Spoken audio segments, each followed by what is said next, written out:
தகாத உறவு காதலனுடன் மனைவி வீட்டிற்குள் இருப்பதாக கூறி மனைவியை வீட்டிற்குள் வைத்து கணவர் பூட்டிய சம்பவம் கிருஷ்ணகிரி மாவட்டம் போச்சம்பள்ளி அருகே பரபரப்பை ஏற்படுத்தியது. போச்சம்பள்ளி அடுத்த வீரா கவுண்டனூர் கிராமத்தை சேர்ந்தவர் பழனிவேல். இவர் கடந்த 2007ஆம் ஆண்டு தன் வீட்டாரை எதிர்த்து காதல் திருமணம் செய்திருக்கிறார். தம்பதிக்கு குழந்தை உள்ள நிலையில் இருவரும் திடீரென கருத்து வேறுபாடு ஏற்பட்டு ஒருவரை ஒருவர் பிரிந்திருக்கின்றனர். இந்த நிலையில் தாய் வீட்டிற்கு சென்று மனைவியிடம் சமாதானம் பேசிய பழனிவேல் ஒரு கட்டத்தில் மனைவியுடன் மாமியார் வீட்டிலேயே தங்கியதாக கூறப்படுகிறது. இதனிடையே தன் மனைவி அவரின் உறவினர் ஒருவருடன் தகாத உறவில் இருந்து வந்ததாக பழனிவேல் குற்றம் சுமத்தியிருக்கிறார்.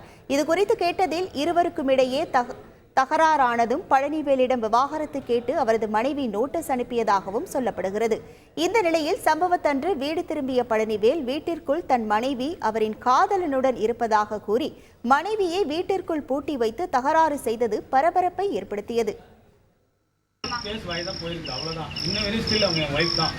அதனால அவங்க ரிலேஷன்ஷிப்ல கண்ணு முன்னாடி பார்த்ததுனால தான் நான் உள்ள வச்சு லாக்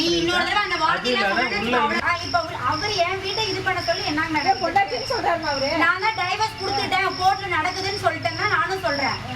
நான் சொல்றேன் மேடம், அவர் சொல்றதை வச்சுல நீங்க பேசாதீங்க.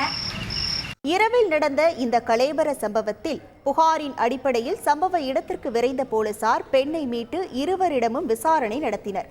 அப்போது தம்பதிக்கிடையே வாக்குவாதம் ஏற்பட்டது பரபரப்பை மேலும் கூட்டியது. தன்னை களங்கப்படுத்தும் நோக்கில் தன் மீது இவ்வாறு அவதூறு பரப்பி தொல்லை கொடுப்பதாக வாக்குவாதம் செய்த பெண் கணவனின் அனைத்து குற்றச்சாட்டையும் திட்டவட்டமாக மறுத்தார்.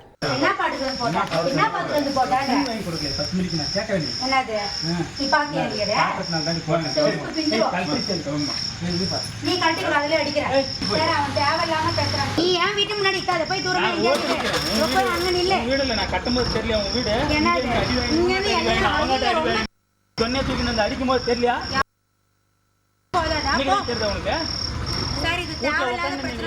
ஒரு நபர் வந்து வீட்டுக்கு நண்பராக வந்து போயின்னு இருந்து அவங்களுக்குள்ள ஒரு தேவையற்ற ரிலேஷன்ஷிப், இல்லீகல் ரிலேஷன்ஷிப், அதாவது கள்ள தொடர்பு ஏற்பட்டுருச்சு.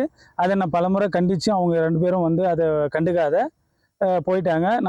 அதை நான் கண்டிக்கிறத தெரிஞ்சுக்கின்னு அவங்க வந்து அவங்களா என் மனைவியாக எனக்கு வந்து இவர்கிட்ட வந்து டைவர்ஸ் வேணும் அப்படின்னு சொல்லிட்டு கோர்ட்டு நாடி இருக்காங்க. நான் கோர்ட்டில் அவங்க எனக்கு வேணும், அவங்க கூட நான் வாழணும், எனக்கு என் குழந்தைங்க வாழ்க்கை முக்கியம், அவங்க படிப்பு முக்கியம், அவங்க எதிர்காலம் முக்கியம் அப்படின்னு கருத்தில் கொண்டு அவங்க கூட சேர்ந்து எல்லாத்தையும் மறந்து நான் வாழ தயாராக இருக்கேன் அப்படின்னு சொல்லி நான் கோர்ட்டில் மனுவும் போட்டிருக்கேன். வீட்டுக்குள்ளே நுழையிறத நான் பார்த்தேங்க. நேர்படியாக பார்த்த பிறகு என் மனைவி தான் உள்ளே லாக் பண்ணி அழைச்சிட்டு போனாங்க. அழைச்சிட்டு போன பிறகு இது என்ன இருக்குமோ, சரி எகழ்ச்சியாக இருக்கும்னு சரி இருந்தாலும் மனசு உறுத்துது, மனைவியிடம் இப்படி போகிறாங்களே இந்த நேரத்தில் அப்படின்னு போய் உள்ளே போய் பார்த்துங்க. பூட்டு 2 வெளியில் வாங்கிட்டு வந்து அவங்கள பூட்டிட்டு பிறகு பக்கத்தில் இருக்கிற மத்தூர் காவல் நிலையத்துக்கு புகார் கொடுத்துட்டேன். செய்திகளை உடனுக்குடன் தெரிந்து கொள்ள உடனே சப்ஸ்கிரைப் பண்ணுங்க.